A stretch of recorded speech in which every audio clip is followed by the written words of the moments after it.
ওয়ালাইকুম রাহমাতুল্লাহ। আসসালামু আলাইকুম রাহমাতুল্লাহ। কয়েকদিন আগে একটা জানাজা দেখছিলাম ভিডিওতে। এই বাংলাদেশের সুদর্শন পুরুষ নামে একজনের নাম শোনেননি? ও যদি সুদর্শন পুরুষ হয় আমি কি কি জানো নাম ওর? অ্যাডলফ। আমি মনে করছিলাম অ্যাডলফ হিটলার মনে হয়। এই শয়তানের জানাজার নামাজে আমি দেখলাম ও বাবা মারা গেছে, জানাজা পড়ছে, এইভাবে তুলে দাঁড়িয়ে আছে। এখন যে কোনো দেখি সালাম ফেরানো লাগবে তাও জানে না। অ্যাডলফের মতো সন্তান আপনি জন্ম দেন, ও যতই সুদর্শন পুরুষ হয়ে বাংলাদেশ কাঁপিয়ে যাক, আল্লাহর কসম কিছুদিন পরে দেখবেন তার মাকে বৃদ্ধাশ্রমে রেখে এসেছে। এই যে টনি বেলাওয়ারের এক শালিকা লরেন বোথ, এই মহিলা ইরানের তেহরান বিমানবন্দরে এসেছিল আমেরিকা থেকে। মহিলা আসার পরে একজন মুসলমানের কাছে কোরআন শরীফ নিয়ে 53 জায়গায় লাল দাগ দিয়েছে। সংবাদ সম্মেলন করে বলছে আমি 53 জায়গায় ভুল পেয়েছি। কি চেষ্টা করে তারা বলেন তো? আমি বাইরের দেশগুলোতে যেখানে আমারে নিয়ে যায়, সফরে গেলে আগে বিশ্ববিদ্যালয়ে যাই। সিঙ্গাপুরে, মালয়েশিয়া, থাইল্যান্ড, যত দেশে আমারে নিয়ে গেল এ পর্যন্ত আমি আগে যে দেখি ও দেশের ভার্সিটি। বিশ্ববিদ্যালয়ে যাওয়ার পরে পরিচিত কাউকে পেলে, কয়েকদিন আগে সৌদি আরবে আমার এক বন্ধু ওখানে পড়ে, ওরে বললাম যে দোস্ত নিয়ে চলো আমার এই লাইব্রেরিতে। আগে লাইব্রেরিতে গিয়ে আমি চিন্তা ভাবনা করে দেখি যে এখানে কি ধরনের বই পড়ানো হয়, পাওয়া যায়। আমার কুষ্টিয়া বিশ্ববিদ্যালয়ের যে লাইব্রেরি, আমার হয় 2 মিনিটে ঘুরে শেষ করে দেওয়া যাবে। মালয়েশিয়া ইন্টারন্যাশনাল ইসলামিক ইউনিভার্সিটি যেটা, ওর লাইব্রেরি যত বড়, আমি পুরাটা এলাকা ঘুরে দেখেছি, কুষ্টিয়া বিশ্ববিদ্যালয়ের চাইতে কমপক্ষে 20 ডবল বড় হবে, এত বড় এরিয়া। একটা বিশ্ববিদ্যালয় যদি আমাদের দেশের বিশ্ববিদ্যালয়ের চাইতে 20 ডবল বড় হয়, তার ক্যাম্পাস, তার লাইব্রেরি কত বড় হতে পারে? আপনি বই খুঁজবেন, নিজে যেয়ে অমুক বই পেয়ে যাবেন না, কম্পিউটারে টিপ দেওয়া লাগবে। কত তালায় আছে, কত কামরায় আছে, কত তাকে আছে, কত লাইনে আছে, ওটা লেখা উঠবে, ওই জায়গায় যে ওই বই পাবেন। তাছাড়া যদি নিজের মন মতো যে খুঁজতে চান, আমার মনে হয় আপনার জীবন শেষ হয়ে যাবে, এত বই সেখানে। বড় বড় বিশ্ববিদ্যালয়গুলো যে আমি এই ছোট্ট জীবনে দেখেছি, ওরা যত বই থাকুক না কেন, সবার উপরে আল কোরআন এইটা ওখানে লিখে দেয়। যে সমস্ত দেশে মুসলমান কম, যেমন সিঙ্গাপুরে 100 জনের মাত্র 5 জন মুসলমান, 95 জন সেখানে কাফের, বিভিন্ন জাতির লোক আছে, মুসলমান না। থাইল্যান্ডে ওই রকম মুসলমান হয়তো 2-3%, বাকি সবগুলোই তারা কাফের। আমার এক বাজারে নিয়ে গেল থাইল্যান্ডে, বাজারে যে দেখি গোশত বিক্রি করছে, সামনে তাকালাম দেখি শুধু মাথা। জিজ্ঞাসা করলাম ইংরেজিতে ওনারে যে কি এটা, আমারে বলছি ডগ। ডগ মানে একটা দুইটা না, প্রায় 15-20টা ডগ মাথা কেটে রেখে দিয়েছে। ওরা তো আর বিসমিল্লাহির রহমানির রহিম বলেনি, এক কোপে আলাদা করে ফেলেছে। সাপ, বড় বড় সাপ জিয়ানো আছে, শুধু মাথা কেটে এই যে মাছের মতো পিস পিস করে। এরকম একটা দেশেও বিশ্ববিদ্যালয়ের দিকে তাকান, কত হাজার হাজার বই তাদের আছে, নিচের থাকে, ওপরে যেটা আছে সেই জায়গায় আছে দি হলি কোরআন। জোরে বলুন সুবহানাল্লাহ। ওরা আর কিছু না করুক, নতুন কোনো তথ্য যদি বের করতে চায়, কোরআন ছাড়া সম্ভব না। কিয়ামত পর্যন্ত পৃথিবীতে যত রকমের বিজ্ঞানী আসবে, সে আস্তিক হোক আর নাস্তিক হোক, কিছু যদি নতুন দুনিয়াকে দিতে চাই, মাস্ট বি তাকে কোরআনের কাছে ভিক্ষা চাওয়া লাগবে। কথা বুঝতেছে? কি গবেষণা তাদের জীবনে আছে। এই যে লরেন বুথ বলছিলাম, মহিলা অনার্স মাস্টার্স করা, ডক্টরেট করা, কোরআন পড়তে একদিন দুই দিন করে পড়ে নাই, 3 বছর একাধারে পড়েছে। আর আমার মতো আনাকম জানাকমও পড়ে নাই, পড়েছে একেবারে বুঝে বুঝে। এক একটা শব্দের অর্থ বের করেছে একাধিক, কোন শব্দ কোন জায়গায় অ্যাপ্রোপ্রিয়েট হয়, কোন জায়গায় কোন শব্দ মিলতে পারে, এইরকম বুঝে বুঝে কোরআন পড়েছে। 53 জায়গায় যে লাল দাগ দিয়েছে আন্দাজে না, বুঝে শুনে দিয়েছে। কিন্তু আল্লাহর ইশারা, যেখানে ও লাল দাগ দেয় শেষ পর্যন্ত মুসলমানও হয়ে গেছে। জিজ্ঞাসা করছে যে আপনার ধর্ম খ্রিস্টান, তামাম পৃথিবীতে সব চাইতে বেশি মানুষ বাস করে খ্রিস্টান ধর্মে। আপনি সেই বাপদাদার ধর্ম বাদ দিয়ে এ পৃথিবীতে মুসলমানদের ধর্ম এমনিতেই মানুষ দেখতে পারে না। এদেরকে টেরোরিস্ট বলা হয়, জঙ্গি বলা হয়, সন্ত্রাসী বলা হয়। আর আপনি এই ধর্ম মেনে নিলেন মানে? লরেন বোধহয় দিন জানিয়েছে আমি মুসলমানদের চেহারা দেখে তাদের আচরণ দেখে মুসলমান হচ্ছি না, আমি মুসলমান হয়েছি আল্লাহর কোরআন দেখে।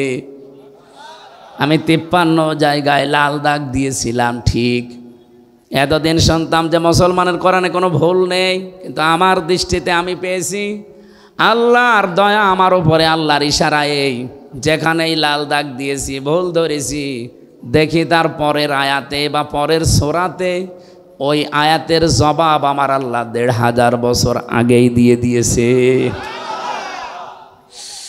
সূরা নেসার 34 নম্বর আয়াত শেষে আমি ভুল ধরলাম, এই আয়াতটাই আমার পরিবর্তন এনে দিয়েছে।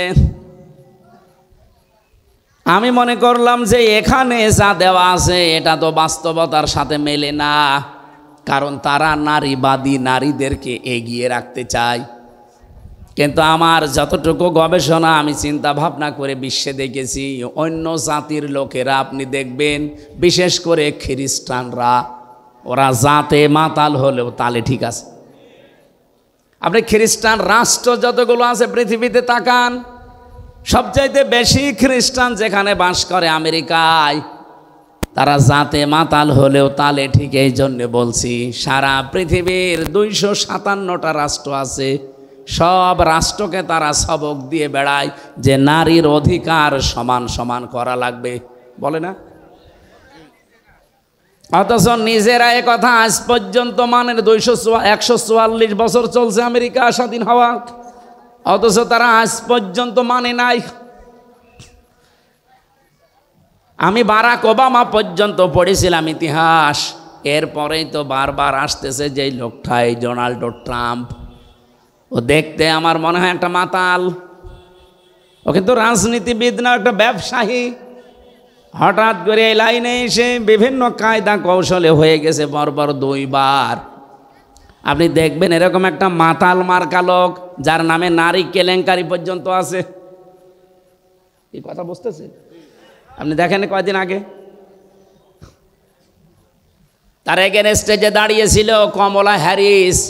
এ পৃথিবীতে যদি শিক্ষিত নারী আপনি খোঁজ করেন জেনারেল লাইনে, 10 জন যদি আপনি শিক্ষিত নারীর তালিকা করেন, কমলা হ্যারিসকে একজন পাবেন। 1000-এর ওপরে বিশ্ববিদ্যালয়ের লাইনে আছে, তার ভেতরে সবচাইতে উপরের বিশ্ববিদ্যালয় যেগুলো 1, 2, 3, 4 করে গণনা করা হয়, মার্কিং করা হয় একটার সাথে আরেকটা। আমাদের বাংলাদেশে একটাও সেই পর্যায়ে নেই। 1000 বিশ্ববিদ্যালয় সারা পৃথিবীতে, বাংলাদেশে তালিকায় এখনো একটাও যেতে পারেনি। তাহলে 1, 2, 3 কি গবেষণা হয় সেখানে বলেন তো? এইরকম জায়গা থেকে এই মহিলা পাশ করা, অথচ এই মহিলাকে ওই দেশের লোক গুরুত্ব দিল না, গুরুত্ব দিল ট্রাম্পকে। নবীজির হাদিস পড়েছিলাম, ক্বালান নাবিয়্যু সাল্লাল্লাহু আলাইহি ওয়াসাল্লাম লা ইউফলিহা কওমুন ওয়াল্লাহু আমরহুম ইমরাতুন, বুখারী শরীফের হাদিস। ওই জাতি কখনোই সফল হচ্ছে না, হবে না। লা ইউফলিহা, মজারের আগে লান আসলে অর্থ হয় জীবনেও হবে না। এই হাদিসকে আমি এখন আমার নিজের জন্য বানাচ্ছি নাকি আমি যে দল করি ও দলের জন্য হাদিস বানালাম? আর এই হাদিস নবীজি মনে হয় বাংলাদেশে শুধু জামাত ইসলামের জন্য বলিস। নবীজি যখন ইন্তেকাল করে তখন জামাত ইসলামী ছিল। 1941 সালে এই দলের জন্ম। আর আমি তো আমার জন্মই হচ্ছে 1992 সালে। সে হিসাবে হাদিস তো আমার বানানো, আমার বাবারও বানানো সম্ভব না। কথা বুঝতেছেন? কি বলি, একটু বিবেকের আয়না দিয়ে একটু চিন্তা করেন, দেখেন তো। নবীজি বললেন লাই ইফলিহা, যদি ইফলিহ বলতেন আমি অর্থ করে ফেলতাম। এই লামটা দিয়ে আমিও ঝামেলায় আছি। বিশ্বনবী নিজে গ্যারান্টি দিচ্ছেন কখনোই সফল হচ্ছে না, হবে না। কওমুন, ওই জাতি, ওই দেশের মানুষেরা, ওয়াল্লাহু আমরহুম ইমরাতুন, যারা তাদের এই পৃথিবীতে দায়িত্বভারগুলো সব মহিলাদের হাতে ছেড়ে দিয়েছে। অন্য কোনো দিকে না দিয়ে আপনি আমেরিকার সাথে মিলান, ওরা জাতে মাতাল, ওরা আল্লাহ বিশ্বাস করে না, নবীজি বিশ্বাস করে না। কিন্তু এই কথাটা দেখেন, পঙ্খানো 144 বছর মেনে চলছে। ওরা যে আজ চর্মচোখের দৃষ্টিতে আমরা দেখছি আজ দাঁড়িয়ে গেছে সফল, ওরা এই কারণে। এর আগে একজন ছিল হিলারি ক্লিন্টন, তাকেও দায়িত্ব দেয়নি। কমলা হ্যারিস, তারেও দেয়নি। মাতাল, মদ খায়, তাতে কি আছে, তারে দেন। কিন্তু পুরুষ মানুষ, ওরা নবীর কথা মেনে আজ দাঁড়িয়ে যায়। আর আমরা আজ 54 বছরের ভেতরে অর্ধেকই গেছে আমাদের সব সিদ্ধান্ত মেয়েদের উপরে। আপনি উল্টা দিকে না গিয়ে আমার ওপর রাগ করে লাভ আছে, হাদিসটা তাহলে বাদ দিয়ে দেন। আজকে সিদ্ধান্ত নেওয়া যায় না এই হাদিস শোনার পর যে জীবনে যতদিন বেঁচে আছি কোনো মহিলার পেছনে থাকবো না। ঠিক মানে তো শুধু সামিয়ানার নিচে ওয়াজ তো হয়ে গেছে, আবার কি ওয়াজ করবে? এইটা যদি আমরা এবার মেনে নিতে পারি, সত্যি সত্যি ইসলামকে আপনি দেখতে পাবেন এবার কোরআন দিয়ে দেশ চলছে। কোন মহিলা আমার সামনে আসতে পারবে না, আমার সামনে পুরুষ মানুষ আসুক। এখন যদি মানে মেয়েদের ছোট করলেন, আপনি কি আল্লাহ রাসূলের চাইতে মেয়েদেরকে বেশি ভালোবাসেন? বিশ্ব নবী জানিয়েছেন পৃথিবীতে আমার কাছে 3টা জিনিস খুব বেশি ভালো লাগে, একটা নামাজ, একটা সুগন্ধি, আর একটা মেয়ে মানুষ। এই মেয়ে লোক বলতে গিয়ে তিনি ইমরাতি দিয়েছেন, আমার স্ত্রী। আমার স্ত্রী আমার কাছে ভালো লাগে। আমাদের কাছেও নামাজ অনেকের ভালো লাগে, অনেকের লাগে না। অনেকের কাছে সুগন্ধি ভালো লাগে, অনেকের কাছে আবার দুর্গন্ধ ভালো লাগে। ওই যে বিড়ি খায়, এটাকে সুগন্ধ। অনেকের কাছে স্ত্রী ভালো লাগে, নিজেরটা বাদ দিয়ে অন্যেরটা। না এই এলাকায় সব নেই, আছে। মানে এই যে পরকীয়া প্রেম করে কারা, পরকীয়া প্রেম যারা করে এরা কি নিজের বর সাথে না অন্যের বর সাথে? আমার ভাইরা, এই জন্য আল্লাহ রাসূলের চাইতে বেশি মর্যাদা পাবেন না মহিলাদেরকে। আন্দাজে যা বলছেন ওটা আপনার নিজের স্বার্থে, দলীয় স্বার্থে। যে কথা বলছিলাম, এই যে এই মহিলাটা খ্রিস্টান সবচাইতে বেশি পৃথিবীতে, তারপরেও তিনি যখন বলেন আমি দেখলাম যে আমার নিজের ভুলই ধরা পড়ে যাচ্ছে একটা একটা করে, এই সেই আয়াতটাই বলছিলাম, সূরা নিসার 34 নম্বর আয়াত, আর রিজালু কাওয়ামুনা আলান নিসা। আমি পুরুষদেরকে বানিয়েছি অভিভাবক আর মেয়েদেরকে বানিয়েছি তাদের আজ্ঞাবহ। কিন্তু আজ আমাদের দেশে অনেকে সিস্টেম পুরা উল্টিয়ে ফেলেছে। মেয়ে লোক এখন রাজমিস্ত্রি আর আমরা যোগাইলে। স্বামী এখন অধিকাংশ পরিবারে আর স্বামী নেই, মানে হুকুমের দাস হয়ে গেছে। সব পরিবারে না, বহু পরিবারে আমি দেখেছি স্বামী আন্দাজে নামে আছে শুধু, অথচ স্বামীর যে মর্যাদা এ পৃথিবীতে নবীজি জানিয়েছেন। আল্লাহ বাদে যদি সেজদা দেওয়া জায়েজ থাকতো, মেয়েদের কানের কাছে মুখ নিয়ে বলতাম যে স্বামীর পায়ে সেজদা দাও। এত মর্যাদা আল্লাহর পরে আল্লাহ যাকে দিলেন, সেই স্বামীকে আজ অনেকেই আছে গোলামের মতো ব্যবহার করে। গোলাম মার্কা স্বামী আছেন কারা? হাত তোলেন তো। এলাকা তো অনেক ভালো, আলহামদুলিল্লাহ।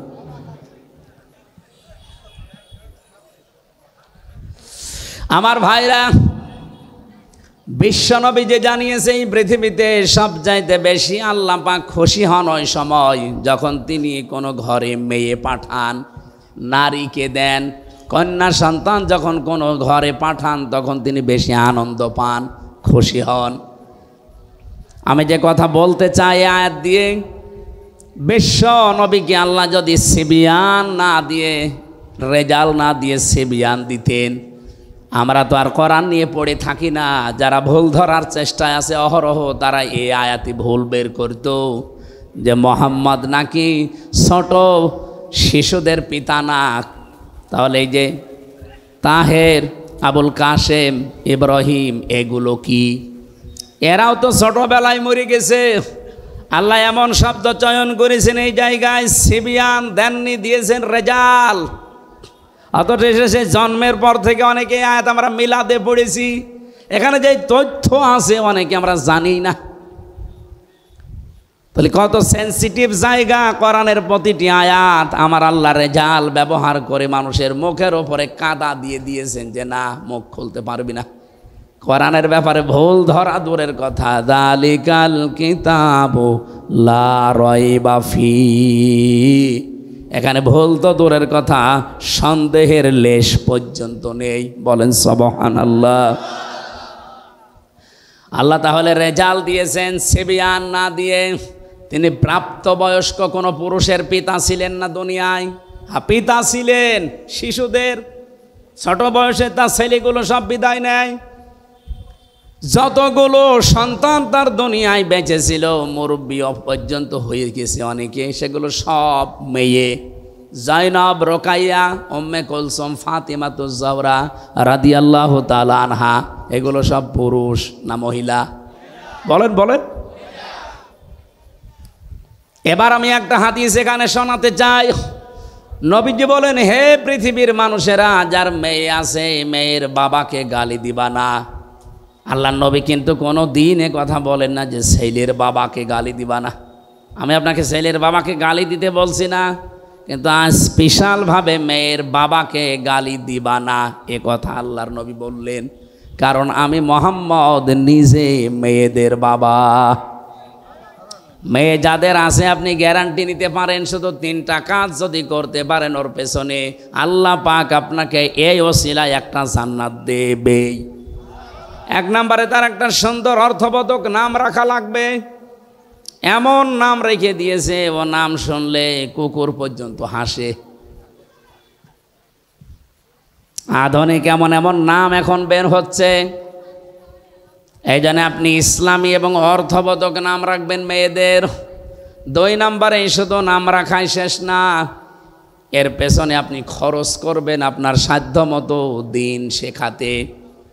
আপনার মেয়ে হাফেজা হবে, আপনার মেয়ে ইঞ্জিনিয়ার হবে, ডাক্তার হবে, কোনো অসুবিধা নেই, কিন্তু তাকে প্রথমে কোরআনে কারিমের জ্ঞানটা এমনভাবে দেন ও বড় হয়ে যেন দুর্নীতি না করে। এগুলো যাদের ভেতরে আছে, আপনার মেয়ে যদি ডাক্তার হয়, রাজশাহীর ডাক্তার ফাতেমা সিদ্দিকার মতো হবে। আপনার মেয়ে যদি বিশ্ববিদ্যালয়ের শিক্ষিকা হয়, আমি বহু বিশ্ববিদ্যালয়ের শিক্ষিকা দেখেছি, এ মানুষগুলো সূর্যের আলো পর্যন্ত তাদেরকে দেখতে পায় নাই, অথচ তারা ভার্সিটির শিক্ষিকা। আর আপনার মেয়ে প্রাইমারির মাস্টার, ওর আগা থেকে মাথা পর্যন্ত শুধু সূর্য না, এলাকার সূর্যরাও দেখে। এই জন্য তাকে এমন জ্ঞান আপনি প্রথমে দিয়ে দেবেন, ও যখানে এই দায়িত্ব পালন করুক দুর্নীতি করবে না। আপনি দেখেন আগে কিন্তু 5 এবং 8-এ 100 মার্কের কোরআন ছিল, হাদিস ছিল, ফেকা ছিল, ইসলামী ইতিহাসগুলো ছিল 100 মার্কের বৃত্তি পরীক্ষায়। কিন্তু আমাদের দুর্ভাগ্য, আগে যারা দায়িত্ব ছিল এই 15 বছরে ওরা এই বৃত্তি পরীক্ষায় 100 মার্ক কোরআন হাদিস তুলে দিয়েছে। আরে পরীক্ষার জন্য অনেকে পড়ে না, সেটা যদি সিলেবাসে না থাকে ও জীবনে হাত দেবে। আগে সেই 3 যখন পড়তাম তখন গারে সুরের ঘটনা পড়তাম। হযরতে আবু বকর সিদ্দিক নবীজিকে রাতের বেলা পাহারা দিয়েছিলেন, পড়তাম আর ওই সময় বুঝতাম না, তারপরও মন লাগিয়ে দিতাম। যে কি কি হয়েছে দেখি। আবু বকরের ওপর একটা আলাদা ভালোবাসা জন্ম নিত যে নবীর জন্য এত কিছু করেছে। ওখানে শিক্ষায় দেখবেন 2-3 লাইন আবার লেখাও ছিল যে হযরতে আবু বকর নবীজির জন্য একটা দিন একটা রাত এই কষ্টটা করার কারণে আল্লাহ এত বেশি খুশি হয়েছিলেন, কিয়ামত পর্যন্ত আমরা যারা দুনিয়ায় আসতে পারি সবার নেকি যদি এক পাল্লায় দেন, হযরতে আবু বকর নবীজির জন্য এক রাতে যে কষ্ট করেছিলেন ওই এক রাতের কষ্টের সমান যে সওয়াব, ওই সওয়াবের পরিমাণ হবে না। আবু বকরের প্রতি এমনি একটা আলাদা ভালোবাসা তৈরি হয়ে যেত, সেইগুলোই যদি এখন তুলে দেয় তে ভালোবাসা জন্মাবে কি করে? এই জন্য সিলেবাসে যারা ছিল শিক্ষা ব্যবস্থায় ওরা যাতে মাতালগিরি করলো ওরা কিন্তু তালে ঠিক ছিল। আপনি দেখেছেন যে কয়জন মানুষ দায়িত্ব পালন করেছে, নুরুল ইসলাম নাহিদ, ডাক্তার দীপুমণি, আর এই যে চট্টগ্রামের নওফেল, এগুলো লেখাপড়া কোন জায়গায়, এগুলো প্রোটেকশন কোন জায়গা থেকে? সর্বশেষ যে লোকটা দায়িত্বে ছিল এই মহিউদ্দিনের ছেলে নওফেল, চট্টগ্রামের শিক্ষা মন্ত্রণালয় ছিল, ওর পড়া ভারতের রামকৃষ্ণ। যারা রামকৃষ্ণ থেকে পড়ে এসে আমাদের মুসলমানের 92% মুসলমানের দেশের শিক্ষা ব্যবস্থায় শিক্ষামন্ত্রী হবে, ও তো কোরআন হাদিস পড়াবে। এই জন্য 100 মার্কের ছিল আবার তুলে দিয়েছে, দরকার নেই। আমরা চাই আবার এই দেশে সকালবেলা ফজরের পরে কোরআনের আওয়াজ বিভিন্ন ঘর থেকে আসতে থাকবে। এটা চান না? খালি আসলে আজকে আসার পরে প্রায় 4-5 জন বাচ্চা এসে বসে মাথায় হাত দেন, দোয়া করেন। কি দোয়া করব? বাচ্চাগুলো খারাপ হয় ওই সময় যখন মায়ের পেট থেকে দুনিয়াতে আসে, কারণ এই 10 মাস 10 দিন মায়ের পেটে থাকাকালীন ও অনেক কিছু ওখান থেকে নিয়ে আসে। বিজ্ঞান এখন প্রমাণ করছে 6 মাস যখন মায়ের পেটে মানুষের হয়ে যায় তখনও দুনিয়ার কথাবার্তা শুনতে পায়। এখন 6 মাস আপনার স্ত্রীর পেটে সন্তান বয়স হয়ে গেছে, আপনার স্ত্রী বসে বসে এমন সিরিয়াল দেখতেছে যার ভেতরে শুধু আল্লাহ রসুলের কথা। ওইটা দেখে আর ওর ভেতর থেকে তো সব শুনতেছে, ওইটা প্র্যাকটিস করে, আসার পরে ঠিক ওইটাই আচরণ করে। বলেন, দোয়া চাই আমার কাছে হুজুর, দোয়া করেন আব্দুল কাদের জেলানির মতো ছেলে চাই। আব্দুল কাদের জেলানি এমনি হবে? সম্মানিত মা বোন যারা এসেছেন, শুধু ওয়াজ শুনতে আসা না, এখন থেকেই পরিবর্তনের নিয়ত করে বাড়ি যাবেন। হযরতে আব্দুল কাদের জেলানি রহমতুল্লাহ আলাইহে সেই মায়ের পেটে এসেছিলেন, আপনি সেই মায়ের জীবনী পড়ে দেখেছেন কোনো দিন? আমি কারাগারে থাকতেই 3 বছরে গুরুত্বপূর্ণ যে বইগুলো পড়ে শিক্ষা নিয়েছি তার অন্যতম প্রোডাক্টিভ মুসলিম কারাগারে রাত দিন। আর এই যে আব্দুল কাদের জেলানি রহমতুল্লাহ আলাইহির জন্ম, এত সুন্দর করে সেখানে শিক্ষামূলক বিষয়গুলো তুলে এনেছে। সন্তান পেটে রাখা অবস্থায় যদি ওগুলো পড়তো তাদের ঈমানও বৃদ্ধি হতো জয়নাব আল গাজালির মতো। আব্দুল কাদের জেলানির মায়ের নাম ফাতেমা, এই মেয়েটার মতো আমাদের মেয়েদেরও মায়েদেরও ঈমান মজবুত হতো। বাসর রাতে স্বামীকে ডাক দিয়ে বলছে, স্বামী দাঁড়ান, আপনি আমার কাছে আসা থেকে একটু বিরত থাকেন। আমার বাবা কিন্তু আপনাকে বলেছিল আমি নাকি অন্ধ, আমি নাকি বোবা, আমি নাকি ন্যাংড়া। আর ঠিক বলেছে আমার বাবা। আপনি যে বাসর রাতে আমার কাছে আসতে যে ফিরে গেলেন ভয়তে, আপনি বিয়ের আগেই তো শুনেছিলেন যে আমি অন্ধ, অথচ আমার চোখ এখন ভালো। আপনি শুনেছিলেন যে আমি নাকি ন্যাংড়া, অথচ আমি হাঁটতে পারি। আপনি শুনেছিলেন আমি কিছু শুনতে পাই না, কালা, অথচ আমি আপনার কথা শুনতে পাচ্ছি। আপনি শুনেছিলেন আমার বাবার কাছে আমি বোবা, কথা বলতে পারি না, অথচ আমি আপনার সাথে টকিং করছি। আমার বাবা যা বলেছে সত্য বলেছে, এই কারণেই আমি যখন প্রাপ্তা বয়স্ক হয়েছি, তার মানে মেয়েরা প্রাপ্ত বয়স্ক হয় ওই সময় যখন তাদের শরীর খারাপ হয়। কথা বুঝতেছেন? মেয়েরা যারা এসেছেন সম্মানিত মা বোনেরা, আপনাদেরকে বলছি, একটা মেয়ে মানুষ ওই পর্যন্ত প্রাপ্ত বয়স্ক হয় না, প্রাপ্তা। মেয়েদেরকে প্রাপ্তা বলা হয়, পুরুষ প্রাপ্ত। যতক্ষণ তাদের মাসিক না হয় বা ওই শরীর খারাপ না হয়, যখন শরীর খারাপ হয়ে যাবে, সে 9 বছরে হোক, 12 বছরে হোক, 15 বছরে হোক, যখনই শুরু হবে ওই দিন থেকে শুরু করে জীবনে আর কোনো দিন আপনি ওই মাসে 3 দিন, 5 দিন, 7 দিন বাদ দিয়ে নামাজ বাদ দিতে পারবেন না। এই মাসলাটা বুঝেছেন কিনা বলেন? তাহলে মেয়ে লোকের নামাজ ফরজ হওয়া যেদিন শরীর খারাপ হয়েছে ওই দিনের পবিত্র হওয়ার পর থেকে, তার শরীর খারাপ হওয়ার পর থেকে নামাজ শুরু। হ্যাঁ, প্রতি মাসে মাসে আপনি 3 দিন, 7 দিন, 10 দিন পর্যন্ত নামাজ না পড়ে থাকতে পারবেন যখন শরীর খারাপ থাকবে। তো শরীর ভালো হয়ে গেলে বাকি সময় কোনো দিন আপনি আর নামাজ বাদ দিতে পারবেন না। অনেকের মেয়ের হয়তো 10 বছর, 12 বছর, 13 বছরে শরীর খারাপ হয়, কিন্তু বাবা তো আর জানে না, মা তো এই বিষয়গুলো জানে। ও নামাজ না পড়ে ফজরের সময় ঘুমিয়ে আসে, বাবা তো আর জানে না যে আমার মেয়ের অবস্থা কি। মা কিন্তু সব জানে। বাবা যে ডাক দিয়ে বলবে যে ফরজ নামাজটা পড়ে ঘুমা, বলতেও পারে না। এই জন্য মা বোন যারা এসেছেন, আপনার দায়িত্ব এটা, স্বামীকে হয় জানিয়ে দেবেন যে এই মাস থেকে তার এই শরীরের অবস্থা, আগামী থেকে তার নামাজ কিন্তু আর কাজা করা হারাম, ফরজ নামাজ পড়াই লাগবে। আমি এই মাসলাটা বোঝাতে পেরেছি কিনা বলেন তো? বলেন বলেন। আমাদের বাবাদের দরকার নেই, আমরা বাবারা শুধু আদেশ দেওয়ার ক্ষেত্রে থাকলে হবে। বড় ভাই যারা আমরা আছি, বাবা যারা আছি, আদেশ দেওয়া পর্যন্ত থাকলে হবে, কিন্তু দায়িত্ব পালন করা লাগবে মায়েদের আর বড় বোনদের। মারা এবং বড় বোনেরা যারা আছেন, অবশ্যই আপনার বোন হোক, আপনার মেয়ে হোক, তার শরীর যেদিন খারাপ হবে ওর পর থেকেই তার নামাজ কি ফরজ। এর আগে পর্যন্ত কিন্তু নামাজ ফরজ ছিল না। এর আগে পর্যন্ত সে 10 বছর হোক, 12 বছর হোক, 15 বছর হোক, এর আগে পর্যন্ত যদি নামাজ পড়ে থাকে সওয়াব হলে আপনার হবে, ওই মেয়েটার সওয়াব হবে না। কিন্তু এরপর থেকে নামাজ পড়লে সওয়াব, না পড়লে কবিরা গোনা, আর আপনি আদেশ দেননি, আপনারও গোনা। স্বামীকে ডাক দিয়ে বলেছে, স্বামী আমার বাবা বলেছিল আমি নাকি অন্ধ। হ্যাঁ, আমি অন্ধ।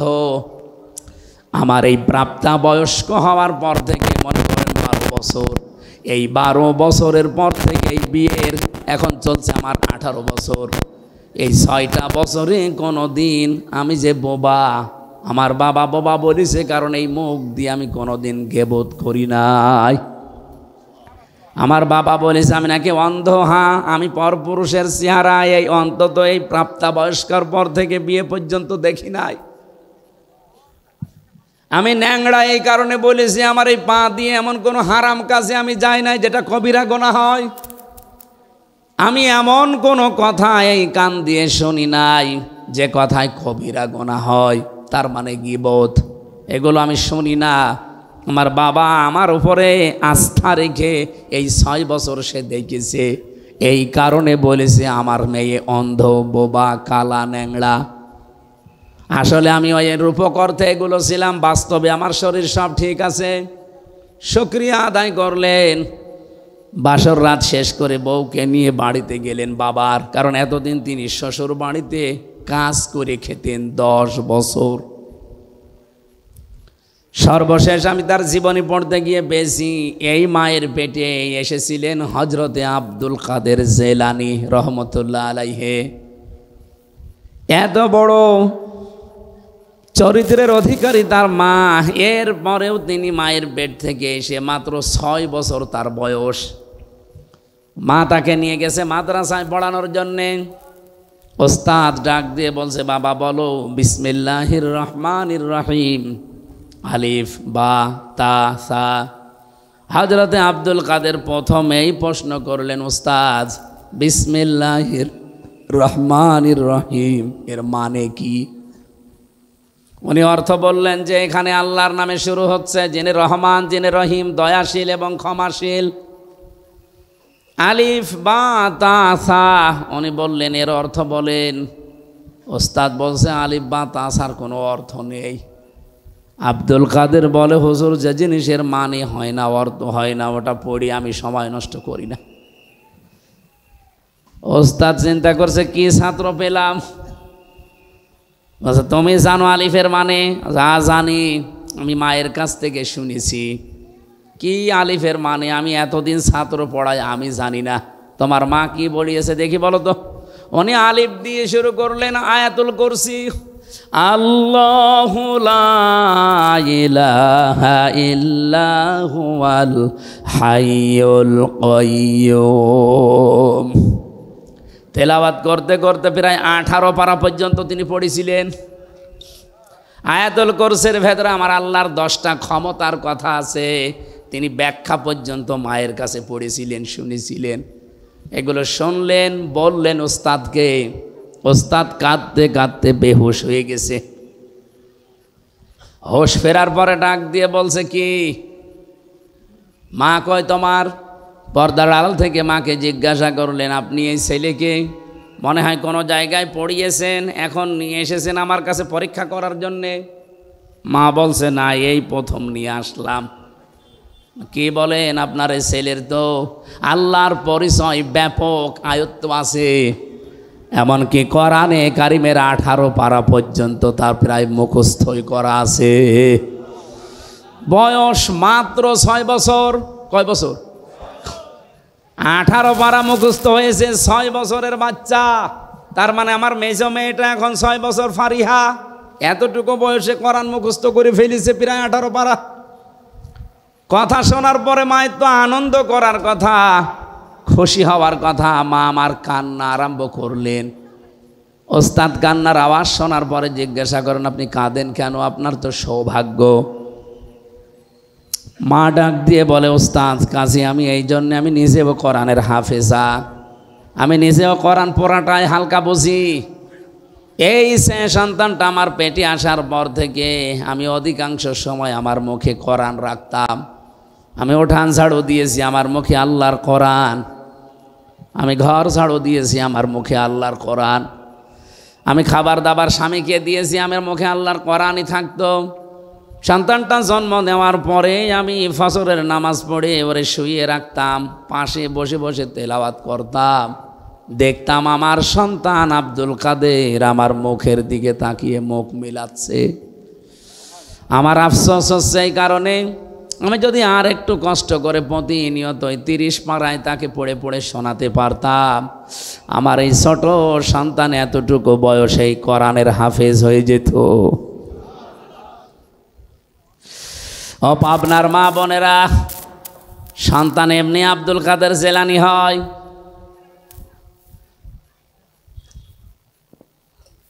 এই জন্য আমি যেটা বোঝাতে চাচ্ছিলাম, কন্যা সন্তান এই পৃথিবীতে মানুষকে আমার আল্লাহ দিয়ে তিনি নিজেই আরশে বসে বসে আনন্দ করেন, আর তিনি নিজেই খুশি হন। আপনি যখন এই মেয়েটার সুন্দর একটা অর্থবোধক নাম রাখার পর তার পেছনে খরচ করবেন সাধ্য মতো, মনে করবেন এটা আমি আল্লাহর রাস্তায় সাদগা করছি। কোনো ছেলের পেছনে খরচ করলে সাদগা হয়, এটা আমি পাইনি।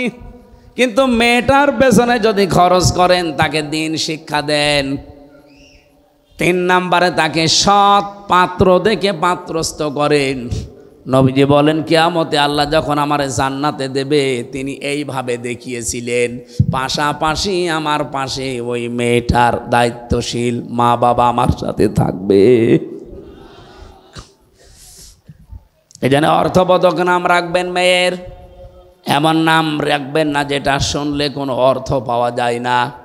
সেদিন একটা দোকানের নাম, তার মেয়ের নামে দেখলাম মাহিদা। মাহিদা মানে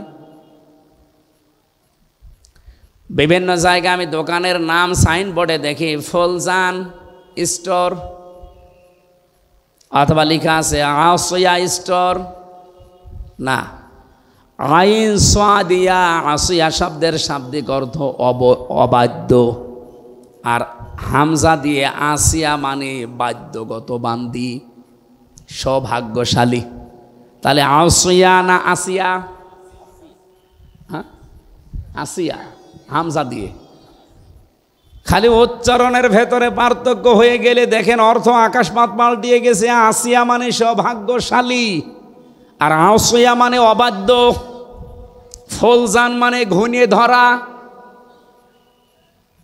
ওরে মাহিদা রেখেছে, জিজ্ঞাসা করলাম মাহিদা স্টোর কি? বলে আমার মেয়ে হয়েছে, তার নামই আমি দোকান দিয়েছি। খুব ভালো লেগেছে নামটা আমার। কোথায় পেয়েছেন মাহিদা? আচ্ছা, কোরআন শরীফ পড়তে গিয়ে পেয়েছি বিসাল মাহিস, মিহাদ। এই মিহাদ থেকে শেষে আবার জবর দেওয়া আছে। আমি বললাম মেহাদ মানে জানেন? মেহাদ মানে জাহান্নামের নিকৃষ্ট স্থান। আচ্ছা, কোরআন শরীফ পড়ে নাম পালাম, তাও 2 নাম্বার নাম। নাম পাল্টাবো, নাম পাল্টিয়ে এখন আমি তারে দিয়েছি জামিলা লিখবেন। জামিলা মানে আপনার মেয়ে যেহেতু সুন্দরী, আপনি মেহাদ না দিয়ে দিবেন জামিলা মানে সুন্দরী। সুন্দর একটা অর্থবোধক নাম রাখার পরে এই মেয়েটাকে যদি আপনি সাধ্য মতো খরচ করে তাকে দিনের শিক্ষা দিয়ে, দুনিয়ার শিক্ষা দিয়ে, সাথে একটা পাত্র দেখে পাত্রস্থ পর্যন্ত করে দিতে পারেন। কোরআনে কারিমে আল্লাহ যেখানে জন্মের কথা দিয়েছেন দেখবেন আগে মেয়ে লোকের নাম দিয়েছেন। ইয়াখলুকু মা ইয়াশা ইয়াহাবু লিমান ইয়াশাউ ইনাসা ওয়া ইয়াহাবু লিমান ইয়াশাউ যুকুর। আল্লাহ পাক ইয়াহাবু লিমান ইয়াশাউ ইনাসা দিয়েছেন। ইনাসুন মানে মেয়ে লোক, কন্যা। ও পাবনাবাসী, আল্লাহ ছেলের নাম দিলেন না কেন? আল্লামা আলুসি রুহুল মান, রুহুল মাহানি, রুহুল বায়ান এই তাফসিরের ভেতরে তিনি ব্যাখ্যা করতে গিয়ে লিখেছেন আল্লাহ পাক সবচাইতে বেশি ভালোবাসে মেয়েদেরকে, এই জন্যে তিনি মেয়ে দিয়ে আরম্ভ করেছেন আয়াতটা। জোরে বলেন সুবহানাল্লাহ। তাহলে আল্লাহ সবচাইতে বেশি খুশি হন, আনন্দ পান দুনিয়াতে ওই সময় যখন কারো ঘরে মেয়ে আসে, কন্যা সন্তান আসে। কিন্তু দুনিয়ার মানুষ এইটাই খুশি না বেজার? আমরা ইনশাল্লাহ খুশি হব মেয়েদের এই হকগুলো আদায় করার মাধ্যমে জান্নাতুল ফেরদাউস পর্যন্ত আমরা যেন যেতে পারি। বলেন আমিন। রবিউল আউয়াল মাস আসলে আমরা যেহেতু নবী নিয়ে পাগল হয়ে যাই, সেই নবীকে নিয়ে একটা আয়াত পড়েছি মাত্র, সূরা আরাফ 157 নম্বর আয়াত। এখানে প্রায় কমপক্ষে 13টা জিনিস আছে। প্রথম 3টা পরিচয় দেওয়া আছে নবীজির, এরপরে 6টা কাজ করা লাগবে আমাদের, 6টা গুণাগুণ দেওয়া আছে বিশ্বনবীর। পরিচয় দেওয়ার পরে গুণাগুণ দিয়েছেন, বৈশিষ্ট্য। এরপরে শেষের দিকে আমাদের জন্য করণীয় 3টা কাজ আল্লাহ দিয়েছেন। এই 3 3 6 আর ওদিকে 6 কত? বলেন বলেন। আর ওই শেষের শব্দটা সৌভাগ্যশালী হওয়ার জন্য আপনাকে মাস্ট বি দুনিয়ায় এই 12টা কাজ করা লাগবে। রবিউল আউয়াল মাস যেহেতু এসেছে, আমরা এই আয়াত থেকে নবীজির মাধ্যমে কিছু নিতে চাই। আল্লাহ যেন আমাদেরকে সহজে অল্প সময়ে কিছু নেওয়ার সুযোগ দান করেন। বলেন আমিন। সূরা আরাফ কোন সূরা বলেন তো? আরো জোরে বলেন কোন সূরা? আরাফ। 206টা আয়াত আছে, মাত্র এক আয়াত পড়েছি, 157 নম্বর আয়াত। নামকরণ বলছি আগে। আপনারা কে? আরাফ শব্দের শাব্দিক অর্থ আমরা জানি, ওই যে আরাফাতের ময়দান না, এটা শুধু আরাফাতের ময়দান না। আরাফ শব্দের শাব্দিক অর্থ উঁচু। এটা জান্নাত এবং জাহান্নামের মাঝখানে একটা দেওয়াল দেওয়া আছে, এই দেওয়ালটার নাম হচ্ছে আরফ। নবীজি বলেন কিয়ামতের দিন আল্লাহ কিছু মানুষকে এখানে বসিয়ে দেবেন। সাহাবী প্রশ্ন করলেন, হে নবী, এরা জান্নাতে যাবে না, জাহান্নামও যাবে না, ওই জায়গায় থাকবে কতদিন? নবীজি আর বলেননি যে কতদিন। আপনি টের পাচ্ছেন? জান্নাতেও আপনি যেতে পারবেন না, জাহান্নামও যাবেন না। হ্যাঁ, ওই প্রাচীরের ওপরে দাঁড়িয়ে থাকা লাগবে। কতদিন আর নেই, সীমা নেই। আমাদের কারো কপাল যদি ওই রকম হয়ে যায়, কেন হবে সেই কথাটা বলে আমি তাফসিরে যাচ্ছি। বিশ্বনবী বলেন আল্লাহ তাদেরকে জান্নাতে দেবে না মাত্র একটা কারণে, ওর নামাজ রোজা পর্দা পশিদা সব ঠিক ছিল, কিন্তু পরিবারে ওর বউর সাথে আচরণ ভালো করতো, মার সাথে আচরণ ভালো করতো না। ও দুনিয়ায় মায়ের হক আদায় করে নাই ঠিক মতো, এই কারণে আজ ওই জায়গায় দাঁড়িয়ে আছে, ও জান্নাতে যেতে পারছে না। তাহলে জান্নাতে যাওয়ার বাধা কিন্তু আপনার মা বাবা। আমার মনে হয় এখনো মা বাবা যারা প্যান্ডেলে বসে আছে, এরা আনন্দে আত্মহারা যে হুজুর আরো বেশি দিন বেঁচে থাক। আরে মা বাবা, আপনারও তো কিছু দায়িত্ব আছে। ওই যে সন্তান হওয়ার পরে তার সুন্দর অর্থবোধক নাম রাখার পরে তার দিনের শিক্ষা দেওয়া। এই কথা বলেন না কেন? আপনি কি শিক্ষা দিয়েছেন যে আপনি মা বাবা আল্লাহর পরে আপনার স্থান সে ছেলে জানেই না? কয়েকদিন আগে একটা জানাজা দেখছিলাম ভিডিওতে, এই বাংলাদেশের সুদর্শন পুরুষ নামে একজনের নাম শোনেননি? ও যদি সুদর্শন পুরুষ হয় আমি কি কি জানো নাম ওর? অ্যাডলফ। আমি মনে করছিলাম অ্যাডলফ হিটলার মনে হয়। এই শয়তানের জানাজার নামাজে আমি দেখলাম ও বাবা মারা গেছে, জানাজা পড়ছে, এইভাবে তুলে দাঁড়িয়ে আছে। এখন যে কোনো দেখি সালাম ফেরান লাগবে তাও জানে না। অ্যাডলফের মতো সন্তান আপনি জন্ম দেন, ও যতই সুদর্শন পুরুষ হয়ে বাংলাদেশ কাঁপিয়ে যাক, আল্লাহর কসম কিছুদিন পরে দেখবেন তার মাকে বৃদ্ধাশ্রমে রেখে এসেছে। কারণ আজ হাজারো বৃদ্ধাশ্রমে নিজে খোঁজ নিয়েছি, নিজে গেছি, যেয়ে দেখেছি দিন শিক্ষায় শিক্ষিত যারা, হ্যাঁ তাদের মা বাবাও বৃদ্ধাশ্রম অনেক আমি পেয়েছি। এটা শুধু ওই ছেলেটার কারণে না, এটা হচ্ছে তার বউর কারণে। অধিকাংশ 100-90 জন মা বাবা যারা আজ বৃদ্ধাশ্রমে থাকে, তাদের খোঁজ খবর নিয়ে পাশে বসে কথা শুনলে দেখবেন চোখের পানি ফেলতেছে, হাও মাও করে। আমি এই যে কিশোরগঞ্জে পেয়েছিলাম, কিশোরগঞ্জ থানা, ওইটা হচ্ছে নীলফামারী জেলা। আমি যে দেখলাম দুই পাশে মা আর বাবা বসে আছে, প্রায় 25 জন 50 জন। একজনের কাছে একটু মাথা কাট করে বললাম, কি বাড়ি কোথায়, কি করেন, কেন এখানে এসেছেন? হাও মাও করে আমার হাত চেপে ধরে হাও মাও করে কাঁদতেছে এই বাবাটা আর মা। বলছে, একজন বলছে আমার 2টা ছেলে থাকে, একটা আমেরিকায় আর একটা ইংল্যান্ডে, আর একটা ছেলে আমার এদেশে আছে, সে বড় ডাক্তার। 3টা ছেলে প্রতিষ্ঠিত। আমার ছেলেদের আমি দোষ দেই না, সেরকম দোষ হচ্ছে আমার বৌমাদের। ওরা এমনভাবে কড়াকড়ি করে, শেষ পর্যন্ত বাড়িতে 5টা রুম আছে, একটা রুমে আমাদের এই বুড়ো বুড়ির জায়গা হয় না, টাকা পয়সা পাঠাই, এই বৃদ্ধাশ্রমে আজ পড়ি আছে। আমি অনেক দিনের শিক্ষায় শিক্ষিত মানুষের মা বাবাকেও পেয়েছি। সত্যি কথা বলবো তো অসুবিধা কি? আমার গায়েও পড়তে পারে, পড়ুক, কিন্তু তারা শুধু দায়ী না, যে সমস্ত মাওলানা বলার কারণে। আমি এক কলেজের অধ্যাপককে দেখেছিলাম, সে দিনের শিক্ষায় শিক্ষিত, আবার জেনারেল, কিন্তু মাকে যখন বৃদ্ধাশ্রমে রেখেছে প্রায় 3 মাস হয়ে গেছে, খোঁজ খবর মাঝে মাঝে নিতে যায়। আর আজকে কর্তৃপক্ষ তারে খবর দিয়েছে যে আপনার মা মনে হয় বাঁচবে না, সর্বশেষ আপনি একটু শেষ দেখা করেন। উনি যে দেখি হাও মাও করে কাঁদছে মায়ের পায়ের কাছে বসে।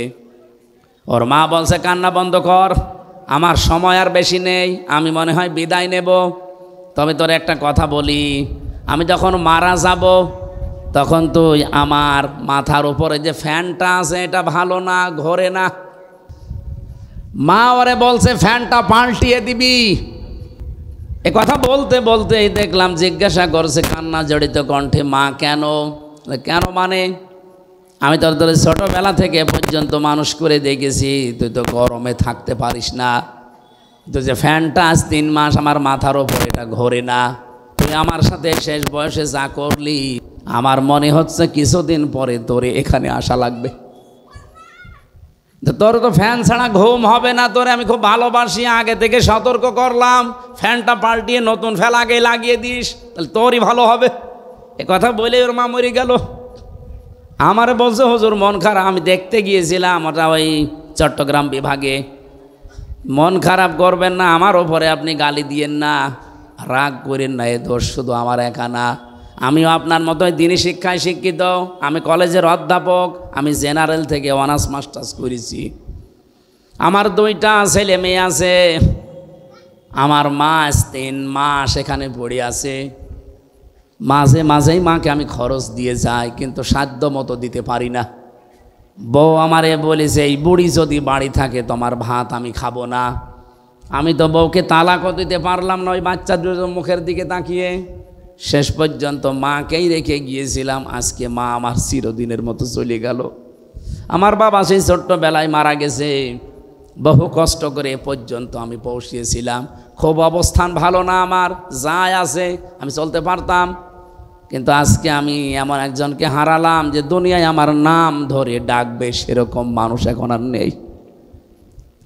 বলেন তো, জেনারেল শিক্ষা বলেন আর ধর্মীয় শিক্ষা বলেন, মা বাবাকে বৃদ্ধাশ্রমে রেখে আসার পেছনে আমি যতটুকু দেখছি, আমি তো একেবারে কম ঘুরি না, যতটুকুই দেখছি সবচাইতে বেশি ভূমিকা পালন করে বাড়ির বউগুলো। 100টার প্রায় 98টা পরিবারে আজ বউ শাশুড়ির মিল নেই। ছোটোখাটো জিনিস নিয়ে তাদের মনের দূরত্ব, শরীরের দূরত্ব এত বেশি, শেষ পর্যন্ত স্বামী যারা আমরা আছি আমরা মানসিক রোগী হয়ে যাই। বউর দিকে একটু ভালোবাসা দেখালে আমার নাম পড়ে যায়, আমি বউ পাগল।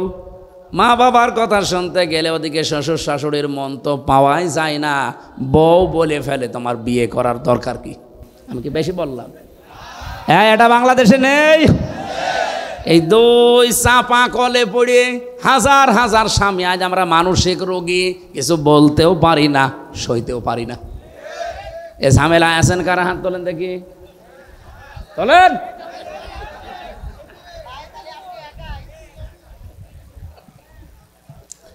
এটা রেকর্ড হচ্ছে, সারা বাংলাদেশে যাচ্ছে, পেছনে যারা মেয়ে লোক বসে আর অত শুনছে, সারা পৃথিবী এখন ছড়িয়ে যাচ্ছে। হাতে পায়ে ধরে মাদেরকে বলছি, বিশেষ করে বউদেরকে বলছি, আল্লাহর কসম আপনি জান্নাতে যেতে পারবেন না যতক্ষণ শ্বশুর শাশুড়িকে নিজের মা বাবার মতো মনে না করবেন। আরে নিজের মা বাবাও তো আপনার কাছে থাকলে জীবনও আপনি এরকম ঝাড়ি দিতে পারবেন, এরকম মন খারাপ করতে পারবেন? 24 বছর, 25 বছর, 28, 30 বছর পর্যন্ত হামজার পেছনে এই মেয়ে লোকটাই শ্রম দিয়েছে নিঃস্বার্থভাবে। এই পুরুষ লোকটাই রোদে পুড়ে পুড়ে পিঠের চামড়া কালো বানিয়ে ফেলেছে এই হামজার জন্যে। আর আপনি 3 কথায় এসে 3 দিনে আপনি পাল্টিয়ে গেলেন। আপনি নিজের শুধু ক্ষতি করছেন না, এই স্বামীর মন থেকে তো উঠে যাচ্ছেনই। আপনি দেখবেন স্বামীরা সবচাইতে জড়ানো জিনিসকে বেশি ভালোবাসে। আরে পৃথিবীতে সবচাইতে বেশি আমরা পুরুষ যারা আছি, আল্লাহর কসম আমি কোরআন হাতে নিয়ে বলতে পারি, আল্লাহ রাসূলের পরে আমি সবচাইতে বেশি ভালোবাসি আমার মা আর বাবাকে। আর এই মা বাবার সাথে যে জিনিসে জড়িয়ে থাকে তাকেও বেশি ভালোবাসি। এই জন্য যদি স্বামীর মন পেতে চান, আপনি স্বামীর মা বাবার সাথে কন্যার মতো জড়িয়ে যাবেন, তাহলে এমনি আপনাকে মন থেকে ভালোবাসবে। কথা বলেন ঠিক কিনা? আরো জোরে বলেন। আমার ভাইরা, বিশ্বনবী মুহাম্মদ রাসূলুল্লাহ সাল্লাল্লাহু আলাইহি সাল্লামকে আল্লাহ যেই কথাগুলো আমাদের মাধ্যমে এবার জানাবেন, সূরা আরাফ থেকে যেহেতু পড়েছি, আপনি আরাফ থেকে এই প্রাচীর নামক জায়গায় মনে করেন এখন দাঁড়িয়ে আছেন, আপনার বিচার চলছে। আপনাকে আল্লাহ জান্নাতে দিচ্ছে না শুধুমাত্র মায়ের কারণে, বাবার হক আদায় না করার কারণে। সাহাবী প্রশ্ন করলেন, হে নবী, আমার মা বাবার কারণে না আমি জান্নাত যেতে পারলাম না, জাহান্নামে আল্লাহ দিচ্ছে না কোন কারণে? এই বসেন বসেন, একটু একটু, এইটাই আমার মূল বিষয়, নাই তো আমি এই পয়েন্ট পর্যন্ত আসতাম না। এদিকে তাকান। সাহাবী প্রশ্ন করার সঙ্গে সঙ্গে নবীজি বললেন তাকে আল্লাহ জান্নাতে দিচ্ছে না মা বাবার কারণে, আর জাহান্নামে দিচ্ছে না, লোকটা আর যাই করুক দুনিয়ায় দিন কায়েমের জন্য চেষ্টা করত। তাহলে দিন কায়েম করা এটা কিন্তু ফরজ, এটা নফল কাজ না। যত ফরজ আছে দুনিয়ায়, এই জমিনে আল্লাহর দিন কায়েম করা, নামাজ রোজা হজ যাকাত দান সাদগা এর চাইতেও বড় ফরজ।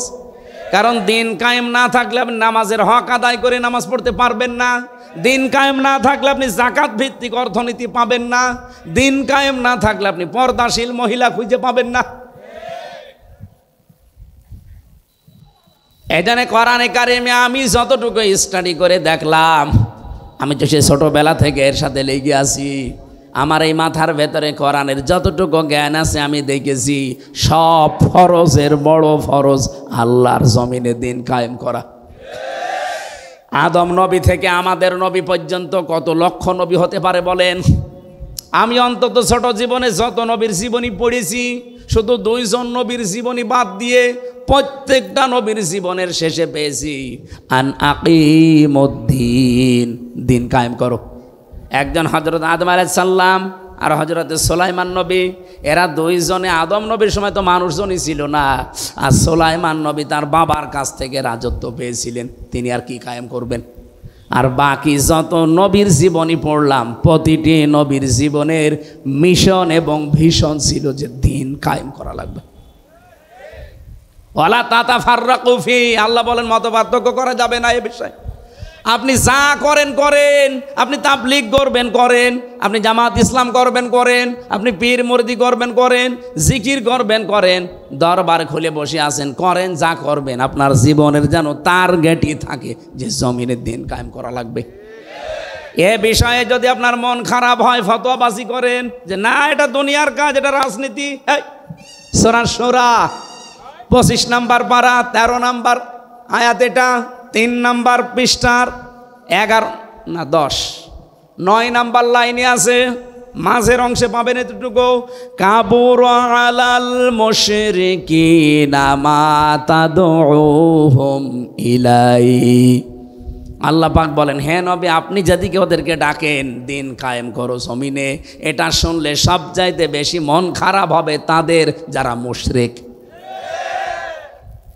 বাংলার মুসলমানেরা, নামাজের কথা বললে আপনি আমাকে দোয়া করেন, ভালো কথা বলেন, রোজার কথা বললেও আপনার কাছে আমি ভালো, জমিনে যে আল্লাহর দিন কায়েম করা লাগবে এটা বললে আপনার কাছে রাজনীতি মনে হয়, দুনিয়ার কাজ মনে হয়। আপনি বিশ্বাস করতে পারেন যে কোনো কায়দায় আপনার দ্বারা মনে হয় শিরিক হচ্ছে। শিরিক করলে মানুষ যেহেতু মুশরিক হয়, আর দিন কায়েমের কথা শুনলে রাগ হবে, মন খারাপ হবে, খারাপ লাগবে কাদের? মুশরিকদের। বলেন বলেন, এ বাংলাদেশে দিন কায়েমের কথা বললে আপনার রাগ হয়, আপনি কি মুশরিক? বলেন। আমি তো স্টেজগুলোতে এসে আমার বাবার আইন কায়েম করো বলি না, বলি আল্লাহর বিধান কায়েম করা লাগবে। কারণ এইটা কায়েম হলে এই দেশে ডাকাতি থাকবে না, চুরি থাকবে না, জাকাত ভিত্তিক অর্থনীতি কায়েম হয়ে যাবে, ঠিক বাড়ি বাড়ি জাকাতের সম্পদ পৌঁছিয়ে যাবে। জাকাত নেওয়ার জন্য তখন পাড়া খেয়ে মরা লাগবে না। এদেশের সম্পদ বাইরের দেশে শুধু হাত পাতা লাগবে না, যে টাকায় আছে এদেশের সম্পদ আছে, শুধুমাত্র জাকাত ভিত্তিক অর্থনীতি কায়েম করে দেন, এ দেশটা ঠিক 1 বছরে আবার দাঁড়িয়ে যাবে।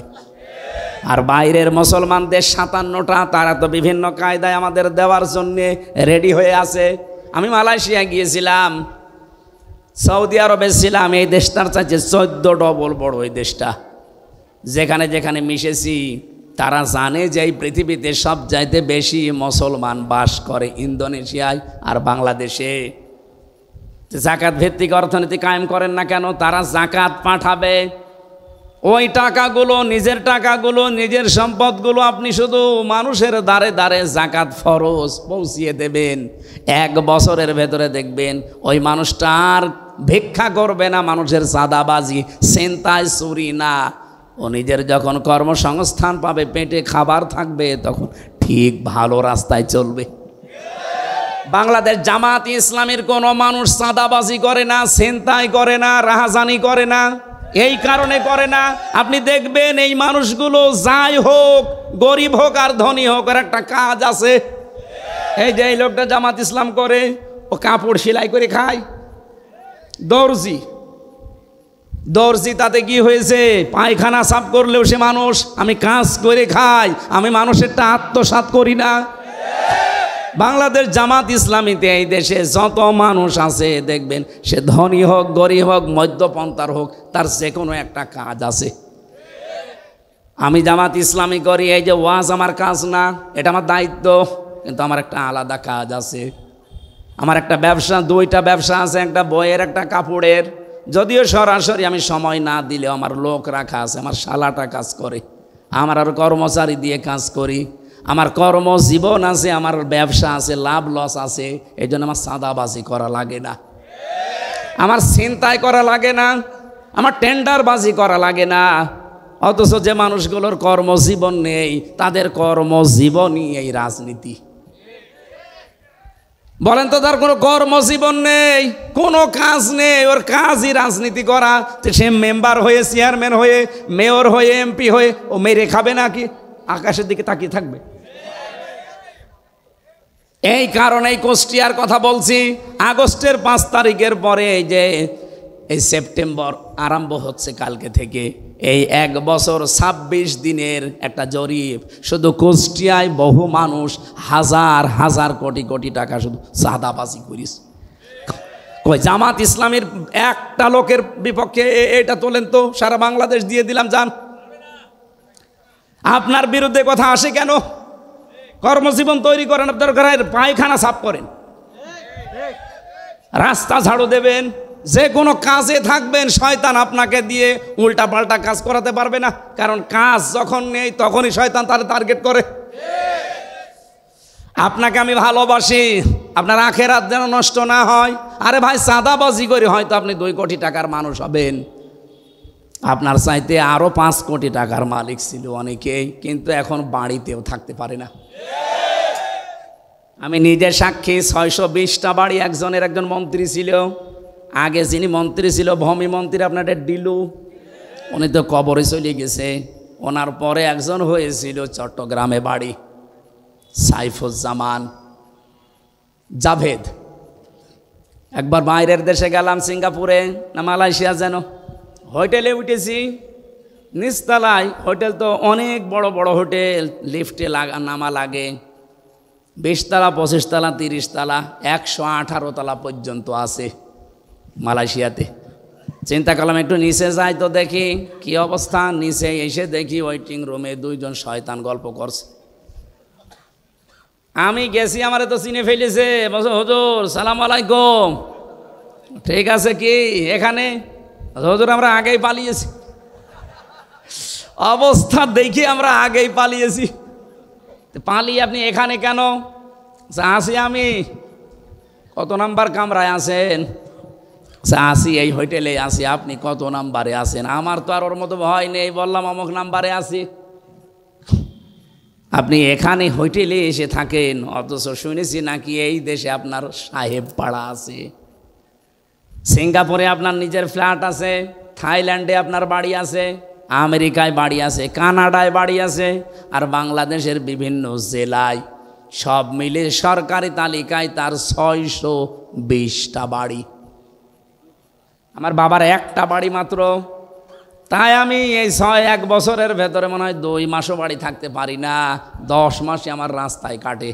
আর আপনার 620টা বাড়ি কবে থাকবেন? আমারে বছর থাকা। আগস্টের 5 তারিখ তো আপনারা সব দখল করে নিলেন। আমি 3 তারিখে রাতে পালিয়েছি। এই পর্যন্ত প্রায় 7 মাস চলছে। খুব গোপনে আছি, কেউ জানে না। আপনি শুধু দোয়া করেন। দোয়া? তোমার জন্য দোয়া আসবে মন থেকে?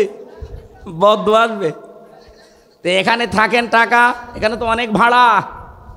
উনি সেই কামরার কথা বলেছেন, যেখানে থাকে কমপক্ষে বাংলাদেশের টাকায় কমপক্ষে 50,000 টাকা প্রতিদিন। আমাদের 30,000 লাগতো। আমাদের তো 1 রুম, আর উনি ফ্ল্যাট নিয়ে থাকে। 50,000 টাকা প্রতিদিন ভাড়ায়, 7 মাস চলতেছে একাধারে। অথচ নিজের বাড়ি তালা লাগানো, যে সাহেব পাড়া আছে তালা লাগানো, ওখানে থাকেন না? থাকবো। 20 লাখ বাঙালি আছে এই দেশে। যদি আমারে দেখে কোনোদিন বাইরে, পিটিয়ে ভর্তা বানিয়ে ফেলবে। এই হোটেল যেহেতু খুব সিক্রেট, কেউ আসে না এখানে, কারণ 3-4টা গেট পার হয়ে আসা লাগে। আবার সেন্সর লাগানো আছে, আপনি গেলেই ঢুকতে পারবেন না। আপনার চেহারা দেখবে, তারপরে কাজ খুলবে, ওটা আগে থেকে সিস্টেম করা। তো এখানে আসি জেলখানার মতোই প্রায়, শুধুমাত্র একটু খাওয়া দাওয়া ভালো, আর ওই মোবাইল চালাতে পারি। তাছাড়া আপনারা 3 বছর জেলে ছিলেন, ওই রকমই আছে। তাও তো অন্তত আপনারা কারারক্ষী দেখতেন। ওই যে জেলার সোফার আসতো, মাঝে মাঝে দেখা হইতো। আর আমরা জেলার সোফারও নেই। এতগুলো বাড়ি, আজ একটা বাড়িতেও থাকতে পারি না। এভাবে যদি কয়েক বছর কেটে যায়, আমার মনে হয় শেষ পর্যন্ত আমারও না খেয়ে মরা লাগবে। আমার ওই দিন থেকে বিশ্বাস হয়েছে 620টা বাড়ি আল্লাহর এই বান্দা নিজের বাবার টাকা জীবনও বানায়নি। হ্যাঁ, কথা বলেন না কেন? আপনি যারা 1 বছর 1 মাসের ভেতরে 1000 কোটি টাকার মালিক হয়ে গেছেন, সবই তো আপনার বাবার টাকা। এই জন্য আপনাকে বলছি, সময় কিন্তু পাল্টাতে বেশি দেরি হয় না। হঠাৎ করে যদি সময় পাল্টিয়ে যায় না, তখন দেখবেন এই 1000 কোটি টাকা তো যাচ্ছেই, সাথে সাথে আরো 50,000 যাচ্ছে। জামাত ইসলামী বাংলাদেশের নাম বললাম, অনেকের মন খারাপ হয়ে গেল। আর ভাই একটা দেখান তো যে এরাও আপনার মতো চাঁদাবাজি করে খেয়েছে। কেন, এদের কি অভাব নেই? এরাও 15 বছর আপনার মতোই তো নির্যাতিত ছিল, আপনার চাইতে বেশি ছিল। আমি জামাতের একজনের পেয়েছি 313টা মামলা তার। আপনারও মামলা আছে 517টা পর্যন্ত আমি মামলা পেয়েছি এদেশে একজনের। আমি মাঝে মাঝে ভাবতাম, আল্লাহ 365 দিনে বছর শেষ, ওই এক একটা মামলার জন্য একটা করেও হাজিরা দেয়, তে 517টা ও কয় বছর হাজিরা দেবে? আমার মাত্র 2টা মামলা, তাই আমার হাজিরা দিতে দিতে জীবন শেষ হয়ে যাচ্ছিল। যদিও আমার মামলা এখন প্রায় সব খারিজ হয়ে গেছে। রাষ্ট্র আমাকে ঘোষণা দিয়ে জানিয়েছে যে আপনার সাথে এর কোনো সম্পৃক্ততা পাওয়া যায়নি, আপনি নির্দোষ। তা আমি যদি নির্দোষী হয়ে থাকি, 2 বছর 3 বছর আমার জীবন থেকে কেড়ে নিলেন, ওই জীবন সময়টা ফেরত দেন। হাসিনা আর যাই করুক না কেন, এই 3টা বছর অন্তত যে জুলুম করেছে, আমি খোলাখুলি বলছি, আল্লাহর কসম, কোরআন আমার সামনে, আমি কিন্তু জেলখানায় 20 সালের শেষের দিকে গেছি, এই 23 সালের শেষে বের হলাম 24 সালে। বলেন তো, এই 3 বছরের আগে আমার যতগুলো বক্তব্য, আমি জামাত ইসলামী বাংলাদেশকে শুধু সাপোর্ট করতাম, ভালোবাসতাম, কিন্তু এখন আমি অ্যাক্টিভ হয়ে কাজ করছি শুধু এই হাসিনার কারণে। আমি যাদের সাথে ছিলাম এই মানুষগুলোর অ্যাক্টিভিটিস দেখেছি, তাদের পড়াশোনা দেখেছি। বিশেষ করে আমিরে জামাত ডাক্তার শফিকুর রহমান, সেক্রেটারি জেনারেল অধ্যাপক মিয়া গোলাম পরোয়ার, এই পাশের জেলা সিরাজগঞ্জ মাওলানা রফিকুল ইসলাম খান, ওই সাতক্ষীরার মাওলানা ইজ্জাতুল্লাহ, রংপুরের এটিএম আজহারুল ইসলাম, এদের সাথে ছিলাম আমি। এদের সাথে সেতে পড়েছি, বুঝেছি, এদের মতো কাজ করার চেষ্টা করতে করতে এখন আমি নিজেই অ্যাক্টিভ হয়ে গেছি। তাহলে মানে এই কাজটা করেছে আমার হাসিনা আপা। হাসিনা যদি আমার এভাবে না দিত, আমি শুধু ওই অবিখা ওয়াজ করে খেতাম। যে কাবি খা আছে না, কাজের বিনিময় খাদ্য, আর আমারটা ছিল অবিখা ওয়াজের বিনিময়ে খাদ্য। আমি তো ওই লাইনে ছিলাম। হঠাৎ করে এভাবে কষ্ট না দিলে আমি তো অ্যাক্টিভ হতাম না। এই দিন কায়েম করা যে কত বড় ফরজ, এটা আমি বুঝতামও না, শুধু পড়িয়ে যেতাম। এই আয়াত তো আমি সে জন্মের পর থেকেই পড়ছি। আমি যেদিন কায়দা পড়া শেষ করে কোরআন শরীফ ধরেছিলাম, পড়াটা শেষ করে এই আয়াত তো সেই দিন থেকে আরম্ভ করেছি, সেই 5 পাস করার পর থেকে। দেখো, এতদিন পর্যন্ত তো এইভাবে বুঝতাম না যে কাবুরা আলাল মুশরিকিনা মা তাদউহুম ইলাই। হে নবী, আপনি যেদিকে মানুষকে ডাকেন যে দিন কায়েম করো, এটা শুনলে সবচাইতে বেশি খারাপ লাগবে মুশরিকদের। এই বাংলাদেশে দিন কায়েম করার কথা যেই বলুক, এর কথা শুনলে যদি আপনার মন খারাপ হয়, রাগ হয়, আপনি বুঝবেন আপনার ভেতরে শিরিক আছে। আর শিরিক যারা করে তারা মুশরিক, আর মুশরিক হলে আপনার কাছে খারাপ লাগার কথা। আপনি বলেন, কই আমি তো শিরিক করি না। অবশ্যই করেন, না তো আপনার কাছে খারাপ লাগে কেন? তাহলে কোরআন শরীফ কি মিথ্যা হবে? এই জন্য আপনি শিরিক করছেন, আপনি আগে মুক্ত হন, তাহলে আপনার কাছে দিন কায়েমের কথা শুনলে আনন্দ লাগবে, মন খারাপ হবে না। আর আপনাকে আল্লাহ নিয়ে আসবেও না। এই আয়াতের শেষের শব্দ আল্লাহু ইয়াজতাবি ইলাইহি মাইয়াশা। আল্লাহ পাক যাকে ইজতেবা করেন, মানে মনোনীত করেন, পছন্দ করেন দিন কায়েমের জন্যে, তাকে আল্লাহ এই কাজে লাগান। ওয়াহদি ইলাইহি মাইয়ুনিব। কিন্তু আমার আল্লাহ দেখেন যে এর মন আছে কিনা। আপনি যদি মন থেকে ফিরে আসেন, আল্লাহর দিন আমি কায়েম করবই, চেষ্টা করে যান, তখন আল্লাহ আপনাকে এই কাজে লাগাবে।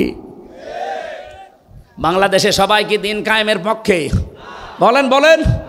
18 কোটি মানুষ, এখন মাত্র 7 কোটি 20 লাখ মানুষ, এই যে জরিপ 3 দিন আগের, 7 কোটি 20 লাখ মানুষ এখন চাচ্ছে যে দিন কায়েম হোক, আর বাকিরা এখনো চাই না। আমি বিশ্বাস করে আয়াত দ্বারা সূরা শুরা 13 নম্বর আয়াত। এই বাংলাদেশে এই 20 কোটি কি 7 কোটি 20 লাখ মানুষকে আমার আল্লাহ অলরেডি তার দিন কায়েমের জন্য নির্বাচিত করেছে তাদের মন দেখে। তারা যেহেতু ইলাইহি উনিব, মন থেকে ফিরে আসতে, উনিব না ইউনিব, ইলাইহি ইউনিব, যারা মন থেকে আল্লাহর দিকে ফিরে আসতে চায় তাদেরকে দিন কায়েমের কাজে আল্লাহ লাগিয়ে দেন। আর বাকি এখনও যাদেরকে আল্লাহ নির্বাচিত করেনি, পছন্দ করেনি, তারা আসতে পারে নাই, তাদেরকে আহ্বান জানাচ্ছি, মন তৈরি করেন, জীবনের টার্গেট বানান যে আমি 200 বছর বাঁচবো, দিন কায়েম হবে না, আমি বেঁচে থেকে লাভ কি? আল্লাহর বিধানে যদি কায়েম না হয় জমিনে, আমি তো অন্তত 100 বছর পরে মরে যাব, কিন্তু জমিন তো এইভাবেই থেকে যাবে, শয়তানরা চালাবে না। আমি যতদিন আছি আমার টার্গেট এইটা যে জমিনে কি করে আল্লাহর দিন কায়েম করা যায়। একটু মন চায় না, চর্ম চোখে দেখতে মনে চায় না যে কোরআন দিয়ে চললে দেশটা কেমন লাগে? আর এটা বললে আপনার কাছে রাজনীতি মনে হয় কোন কারণে? আপনি করেন, আমি আপনার পেছনে আসি। হয় আপনি নিজে ভালো হয়ে এই কাজ করেন, হয় নিজে ভালো হয়ে এই কাজ করেন, নয়তো যারা করছে তাদের পেছনে থাকেন। ফতোয়াবাজি করবেন না, ওয়ালা তাতাফাররাকু ফি, কোনো ফতোয়াবাজি এই লাইনে চলবে না। নবীজি বলেন এরা আরাফ নামক স্তরে দাঁড়িয়ে আছে এই প্রাচীরে, যে জাহান্নামে দিচ্ছে না, এই একটাই কারণ, কারণ সবচাইতে বড় ভালো কাজ করেছে দুনিয়ায় তারা। হ্যাঁ, ছোটোখাটো অপরাধ আছে তাদের। এই জন্য আরাফ সূরা থেকে তাফসীর শুনবেন, এই বিষয়টা আপনি নিজেকে ভাবেন তো, এই প্রাচীরের ওপরে আমি দাঁড়িয়ে আছি, হয়তো মা বাবার সাথে খারাপ আচরণ করেছি, তাদের হক আদায় করি না, জান্নাত আল্লাহ দেবে না, জীবনও দেবে না, জাহান্নামও দিচ্ছে না, শুধু দিন কায়েম করার চেষ্টায় ছিলাম এ কারণে। এখন এখানেই যদি দাঁড়িয়ে থাকা লাগে, তা আমার মতো কপাল পোড়া কেউ আছে? এই জন্য এখন থেকে সংশোধন হওয়ার সময়। আল্লাহ রবিউল আউয়াল মাসে যে আয়াতটা পড়েছি এত বড় বিশাল সূরা থেকে 206টা আয়াত, এই আয়াতের ভেতরে আল্লাহ প্রথম গুণাগুণ দিচ্ছেন, আল্লাযীনা যারা ইয়াত্তাবিউনার রাসূলান নাবিয়্যাল উম্মিয়্যা, যারা অনুসরণ করে রসুলের, নবীর এবং নবীর গুণাগুণ। 1 নম্বরে তিনি আল্লাহর রসুল ছিলেন, 2 নম্বরে তিনি নবী ছিলেন, 3 নম্বরে তিনি উম্মি ছিলেন। উম্মি মানে নিরক্ষর। এভাবে আমাদের মতো তিনি লিখে পড়ে এভাবে পাশ করেননি, কিন্তু এই পৃথিবীতে সবচাইতে জ্ঞানী মানুষ বলা হয় সব দিক থেকে মুহাম্মাদুর রাসূলুল্লাহকে। এই জন্য নবীজি নিজে মাঝে মাঝে বলতেন, ইন্নামা বুইসতু মুআল্লিমান, অবশ্যই আমার আল্লাহ এই পৃথিবীতে আমাকে পাঠিয়েছে শিক্ষক করে। কি করে? বলেন বলেন। এই যে ইন্না মা দেওয়া আছে, একটু ভালো করে শোনেন। ইন্নার পরে যদি মা আসে কোনো জায়গায়, কোরআনে হোক হাদিসে হোক, আপনি আরবি গ্রামারের নিয়ম হচ্ছে ইন্নার পরে মা যোগ হলে অর্থ দাঁড়ায় একমাত্র, কেবলমাত্র, শুধুমাত্র। বুইসতু আমাকে পাঠানো হয়েছে, মুআল্লিমা শিক্ষক হিসাবে। বিশ্বনবী এই পৃথিবীতে শিক্ষক ছিলেন, অথচ তিনি বলেন আমি নিরক্ষর, অক্ষরই চিনি না, লেখাপড়ায় জানি না। বিষয়টা কেমন হয়ে গেল? এই পৃথিবীতে যার কাছে যে শেখে সে হচ্ছে শিক্ষক, আর যে শেখে সে ছাত্র। যেহেতু সারা জীবন শিক্ষককে দেখলে ছাত্র সম্মান দিতে বাধ্য। বলেন বলেন। তাহলে নবীজি যদি দুনিয়ায় কারো কাছে শেখে, তাহলে তো তার ছাত্র হয়ে যাবে, তার এবার সম্মান করে কথা বলা লাগবে। এই জন্য নবীজির রওজায় লেখা আছে ওই সূরা হুজুরাতের আয়াতটা, লা তুকদ্দিমু বাইনা ইয়াদাইল্লাহি ওয়া রাসূলা লা তারফাউ আসওয়াতাকুম ফাওকা সাউতিন নাবিয়্যি ইলা আখির আয়াত। তোমাদের আওয়াজ যেন রসুলের আওয়াজের ওপরে না ওঠে, তোমাদের কদম যেন রসুলের কদমের সামনে চলে না যায়। আমার ভাইরা, বিশ্বনবী মুহাম্মদ রাসূলুল্লাহ কাউকে সম্মান দেবে শিক্ষক হিসাবে, এটা মানায় না নবীজির জন্যে। আমার আল্লাহ এই জন্যে নিজে সরাসরি শিক্ষক হয়ে জিবরাইলের মাধ্যমে নবীজিকে শিখিয়েছেন। জোরে বলেন সুবহানাল্লাহ। তাহলে নবীজি যে উম্মি ছিলেন, নবীজি যে উম্মি ছিলেন, এটা তার দর্শনীয় না, এটা তার একটা মর্যাদার পথিক, যে লেখাপড়া দুনিয়ার মানুষের কাছে না করেও তিনি মহান শিক্ষক। আল্লাহ রাব্বুল আলামিন এবার জানিয়েছেন আল্লাযী ইয়াজিদুনাহু মাকতুবান ইনদাহুম ফিত তাওরাতি ওয়াল ইনজিল। আজ ইহুদি খ্রিস্টানরা আপনার কাছে এসে মানতে চায় না, অথচ ওদের ইনজিল ওদের তাওরাতের ভেতরে আপনার পরিচয় আমি লিখে দিয়েছি যে এই গুণাগুণগুলো আমার নবীর আছে, তোমরা মিলিয়ে নাও। যতগুলো গুণাগুণ আল্লাহর নবীকে আল্লাহ দিয়েছিলেন তার ভেতরে 1 নম্বরে ইয়ামুরুহুম বিল মারুফ, তিনি ভালো কাজ বা পরিচিত কাজের আদেশ দিতেন। ওয়ায়ানহাহুম আনিল মুনকার, অন্যায় কাজগুলো তিনি বাধা দিয়ে বন্ধ করে দিতেন। বলেন তো 54 বছরে কি আমরা অন্যায় কাজ বাধা দেওয়ার মতো শক্তি সামর্থ্য তৈরি করতে পেরেছি? কি করেছি? অনুরোধ যে ভাই এটা না করলে ভালো হয়। আপনার বিবেকে কি বলে? ইসলামের কোনো কাজ কি অনুরোধ না আদেশ? 92% মুসলমানের দেশে যদি ইসলাম আদেশের জায়গায় যেতে না পারে, খালি অনুরোধের জায়গায় থাকে, তা আপনি কবে আবার কি করবেন? সারা জীবন খালি অনুরোধই করে যাব, সলিমুদ্দিন নামাজ পড়ো। আমরা এবার ইসলামকে শুধুমাত্র অনুরোধের জায়গা না, ওয়ায়ানহাহুম আনিল মুনকার, অন্যায় কাজে আমরা বাধা দিতে চাই। কথা বলেন না কেন? চাঁদাবাজি করা অন্যায় না? এ কাজ কি অনুরোধে হবে? কি হবে? বাধা দেওয়া লাগবে, আর বাধা দিতে হলে বাধা দেওয়ার জায়গায় থাকা লাগে। ইসলামকে ওই জায়গায় নিয়ে এবার পৌঁছিয়ে দেন, কিয়ামতের আগে বাংলাদেশে চাঁদাবাজি হবে না। এবার আর 2টা গুরুত্বপূর্ণ পয়েন্ট আছে। ওয়ায়ুহিল্লু লাহুমুত তাইয়্যিবাত, এটা হচ্ছে ভালো কাজে বা পরিচিত কাজে তিনি আদেশ দিতেন, অন্যায় কাজে বাধা তৈরি করতেন। ওয়ায়ুহিল্লু লাহুমুত তাইয়্যিবাত, পবিত্র যত জিনিস আছে, এর আগে অনেকগুলো জিনিস হারাম ছিল অথচ পবিত্র, এই বিষয়গুলো তিনি উম্মতের জন্য হালাল করে দিতেন। আয়ুহাররিমু আলাইহিমুল খাবায়েস, অপবিত্র জিনিস যেগুলো, নাপাক জিনিস, এগুলো তিনি হারাম ঘোষণা করতেন। এই যে বিড়ি, যেটি যদিও হারাম না কিন্তু এটা অপবিত্র জিনিস, এটা অবৈধ একটা জিনিস, এটা অনেকগুলো ক্ষতির কারণ। একটা লাঞ্চ নষ্ট হয়ে যায়, আর একটা মুখে দুর্গন্ধ তৈরি হয়, অর্থের অপচয় হয়, অনেকগুলো ক্ষতির সম্ভাবনা এর দ্বারা। এই জন্যে এইটাও খাবাইসের ভেতরে অন্তর্ভুক্ত। ওয়ায়াদাউ আনহুম ইসরাহুম, তিনি সরিয়ে দিয়েছেন, তুলে নিয়েছেন তোমাদের উপর থেকে এমন বোঝাসমূহ, ওয়ালাগলাল আল্লাতি কানাত আলাইহিম, যেগুলো তোমাদেরকে বাঁকা করে রেখেছিল, ওগুলো সব তিনি তোমাদেরকে আল্লাহর পক্ষ থেকে আদেশ দিয়ে দিয়ে সরিয়ে দিয়েছেন। ফাল্লাযীনা, সুতরাং এখন তোমাদের উচিত হবে আমানু বিহি, তার উপরে বিশ্বাস করা, ওয়াজ্জারুহু ওয়া নাসারুহু, এই মানুষটা এখন আর নেই কিন্তু তার অনুসারীরা আছে, আলেমরা। পৃথিবীতে যদি এখন এই আয়াত কেউ মানতে চায়, তাহলে নবীর উত্তরাধিকারী আলেম যারা, এই পৃথিবীতে নবীর নায়েবে রাসূল যারা, তাদের ওপরে বিশ্বাস করা, তার মানে তাদের কথাগুলো মেনে চলা, তাদেরকে সাহায্য করা, সহযোগিতার জন্য তাদের শক্তি সামর্থ্য বৃদ্ধি করা।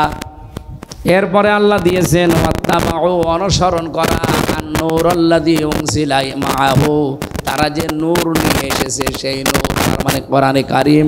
উলাইকা হুমুল মুফলিহুন, এগুলো যদি দুনিয়ায় বাস্তবায়ন করে যেতে পারো, আমি আল্লাহ গ্যারান্টি দিচ্ছি তোমরা সফল হবে। জোরে বলেন সুবহানাল্লাহ। নবীজি বলেন, কোনো মানুষ ইমানদার এখনো পর্যন্ত হতে পারে নাই যতক্ষণ তার কাছে তার ছেলে মেয়ে, স্ত্রী পুত্র, সন্তানাদি, এমনকি দুনিয়ার সব মানুষের চাইতে আমি নবী বেশি ভালোবাসা মহাব্বতের জিনিস না হব। আল্লাহ আমাদেরকে হাদিসটা দুনিয়ায় এখনই মেনে চলার তৌফিক দেন, বলেন আমিন।